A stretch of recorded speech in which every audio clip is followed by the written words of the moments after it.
A'udzu billahi minasyaitonir rajim. Bismillahirrahmanirrahim. Rabbi israh li sadri wa yassir li amri wahlul 'uqdatam min lisani yafqahu qawli. Rabbi zidna ilman warzuqna fahman bi rahmatika ya arhamar rahimin.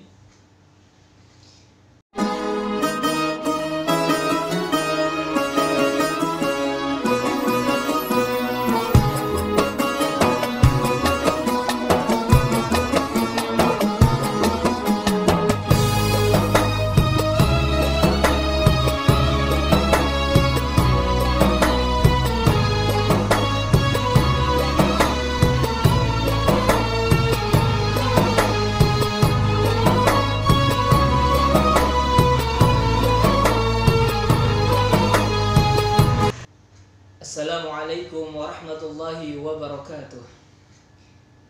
Alhamdulillah ya, kita bersyukur kepada Allah Subhanahu wa taala. Pada kesempatan kali ini kita masih diberikan kesehatan ya, dimanapun ya kalian berada, selalu ya, mudah-mudahan selalu dalam lindungan Allah Subhanahu wa taala. Semoga Allah Subhanahu wa taala menggerakkan hati kita, melangkahkan kaki kita, dan dilembutkan hati kita masing-masing. Amin, amin ya Allah ya Rabbal alamin. Baik, kami akan melanjutkan kembali kajian ya. Anda pun bisa menjadi hafiz Quran ya. Saya ambil dari buku ya ini. Anda pun bisa menjadi hafiz Quran. Bab kedua poin ke-10 ya. Dari bab kedua dari poin-poin terakhir.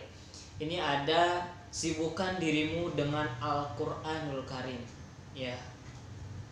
Ya, ini menjadi sebuah motivasi buat saya pribadi juga ya. Ya mudah-mudahan ini bisa bermanfaat bagi dimanapun ya pemirsa berada.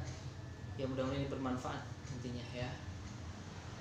Jadi sesuai dengan hadis ya, yang diriwayatkan oleh Imam Bukhari sama Imam Muslim, Rasulullah SAW pernah bersabda, ta'ahadul Quran walladzi nafsi biyadihi lahuwa asyaddu tafalluta minal ibli min uqulihi ya, bermuahadahlah ya, intensifkanlah dirimu dengan Al-Qur'anul Karim demi jiwaku yang ada di tangannya, sesungguh-sungguh Al-Qur'an itu lebih cepat hilangnya daripada tali ikatan onta.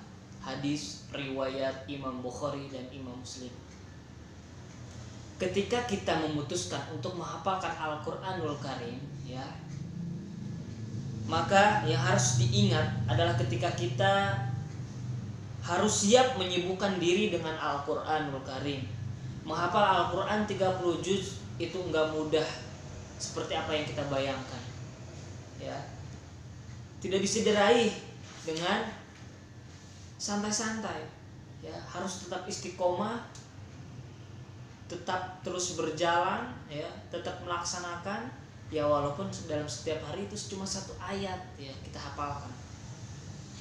Kalau kita sibukkan ya oleh sesuatu pekerjaan atau suatu tugas yang lain ya, itu kan ada waktunya ya.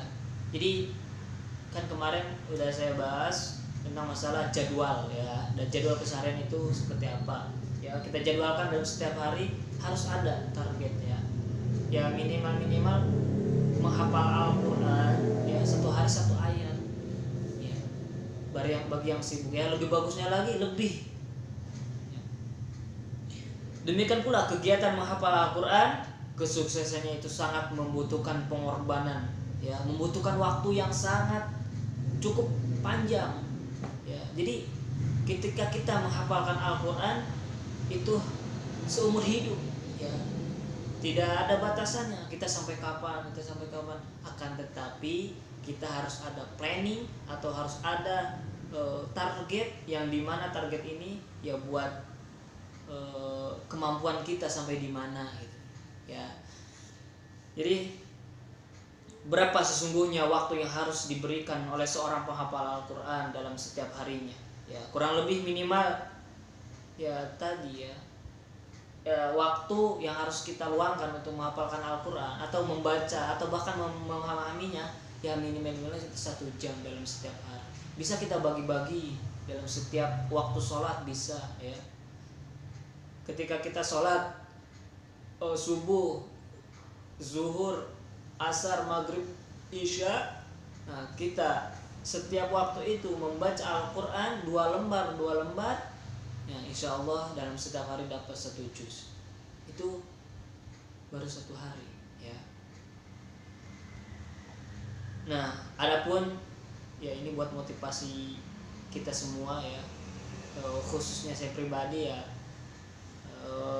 ada tokoh-tokoh ya besar salaf soleh kita. Mereka selalu memberikan waktu yang banyak untuk Al-Quran ya. Saya bacakan. Rasulullah SAW ya, salat malamnya selalu panjang sehingga otomatis kebersamaannya dengan Al-Quran itu berjam-jam ya.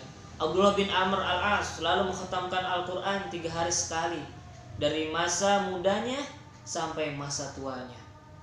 Utsman bin Affan sepekan sekali selesai membaca 30 juz sepanjang hayatnya. Allah.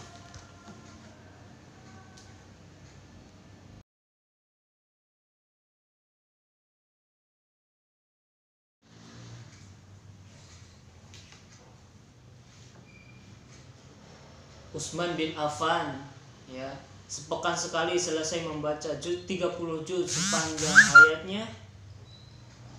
Umar bin Khattab selalu mengisi waktu perjalanannya dengan membaca Al-Quran ya. Umar bin Abdul Aziz yang berkomitmen tinggi, sehari pun tidak boleh terlewat tanpa membaca Al-Quran.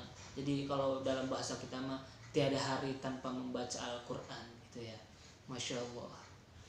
Abu Hanifah An-Nu'man bin Thabit sepanjang hidupnya 7.000 kali khatam Al-Quran. Masya Allah.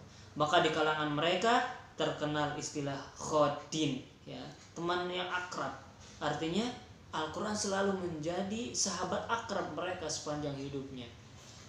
Nah, ada beberapa alasan yang dimana mengapa sikap ini menjadi ciri khas bagi orang-orang yang beriman. Ini dia. Berinteraksi dengan Al-Quran sangat membutuhkan kecintaan yang tinggi terhadapnya.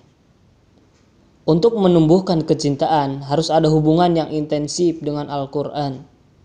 Yang kedua, memberikan waktu yang banyak untuk Al-Quran akan bermanfaat untuk mengatasi futur yang sering menimpa para penghafal Al-Quran. Yang ketiga, memberikan waktu yang banyak untuk Al-Quran berarti kita telah memprioritaskan Al-Quran dari sekian banyaknya agenda harian kita, sehingga sesibuk apapun Al-Quran akan tetap mendapat jatah waktu untuk diakrabi. Mungkin untuk pertemuan kali ini cukupkan sekian ya.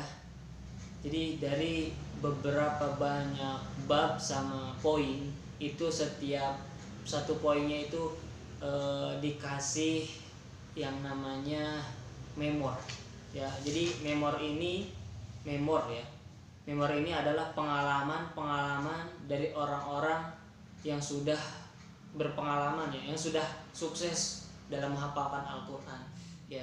Ini ntar untuk memornya kita mau dibikin film ya, short movie ya. Mudah-mudahan kita bisa ya, insya Allah dengan kreatif untuk menghibur kalian ya, untuk bisa memotivasi kalian juga ya, khususnya bagi saya sendiri gitu. Khususnya memotivasi ya, diri saya sendiri ya, mudah-mudahan ya bermanfaat bagi orang lain yang ada di sekitar kita.